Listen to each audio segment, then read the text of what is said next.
svojich kňazov a všetkých veriacich, aby boli s Tebou spojení neprestajnou láskou a vytrvali v Tvojej svätej službe skrze Krista nášho Pána. Amen.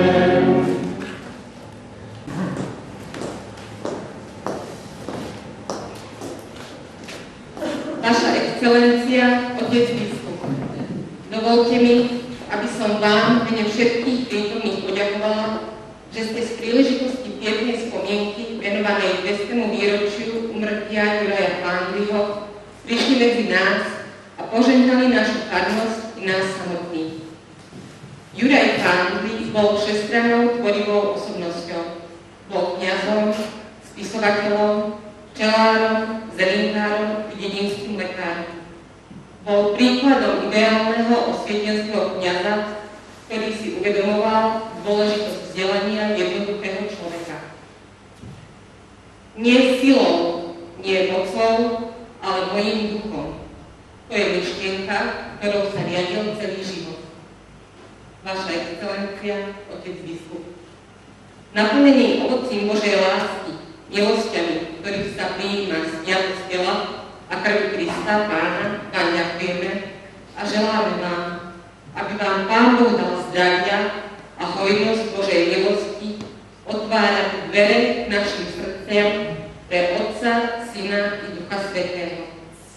Milosť Ježiša Krista nech je neustále s vami. Ďakujeme.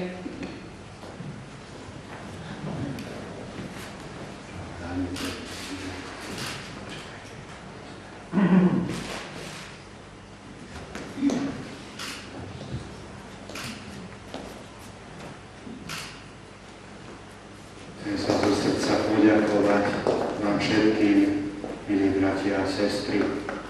Začína sa veľkopôstne obdobie Popolcovou stredou. Teda to obdobie, v ktorom je aktuálne to, o čom som hovoril. Hlbiť sa do seba a povedať si pravdu sami sebe do očí. Pretože len pravda nás vyslobodí.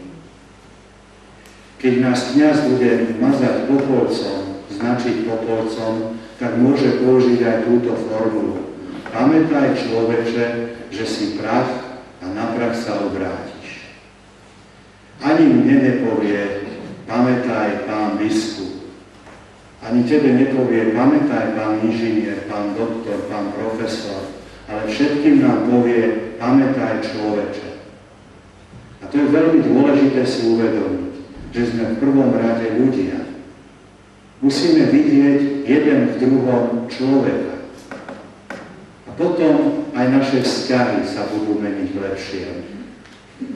Tak ako turisti, ktorí kráčajú na vysoký vrchol, tak v tej výške asi 1000 metrov nad morom sa začnú zdraviť jeden druhého.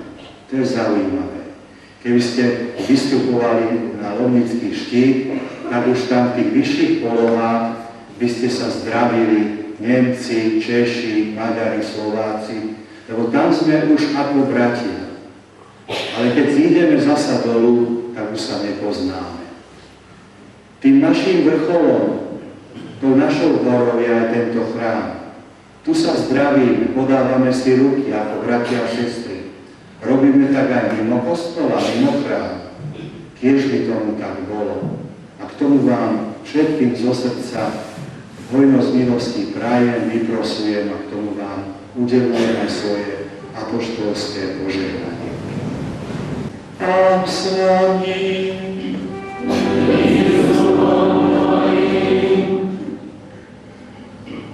Boh, od ktorého pochádza pravá úteka, nech vás prevádza po všetky dni vášho života svojím pokojom a požehnaním.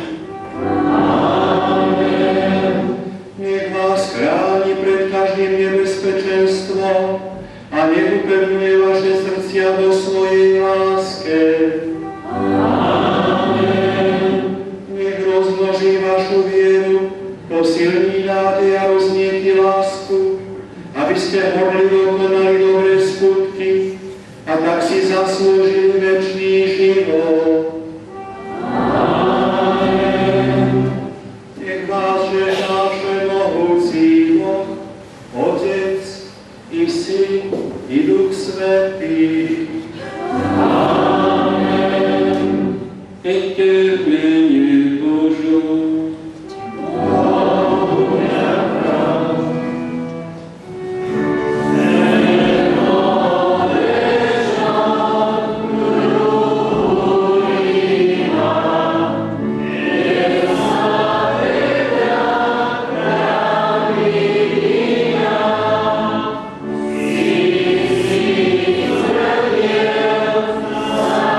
len také, áno, tak pochopiteľné, že táto dlhá zima je veľmi ťažká pre nás, ale zatiaľ všetky prezývajú, len dosť sú, ale začínajú iba. Máme na neho také spomienky, dodáme do pamätnej knihe, aj vám dáme na úrad práve také pekné predmety.